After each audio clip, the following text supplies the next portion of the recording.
Nagbabala ang Department of Energy na posibleng magtuloy-tuloy pa ang pagtaas ng presyo ng petrolyo hanggang sa Disyembre.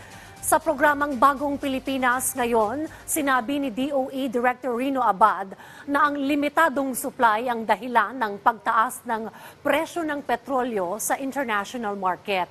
Ayon kay Abad, maari lamang bumaba ang presyo ng gasolina kung babagal o kokonti ang demand.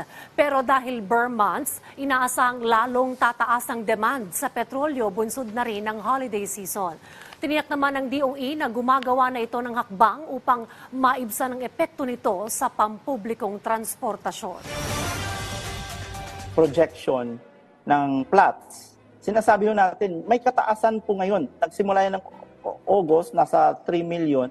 But papuntang December po, ang projection nila aabot na lang po ng 500,000. So, may kataasan ang price. Definitely, hindi po tayo talaga babalik sa mga March na level na by end of this year, yan po ang kakulangan. So ngayon, nasa peak po tayo ng kakulangan na itong August umaabot po ng 3 million barrels per day.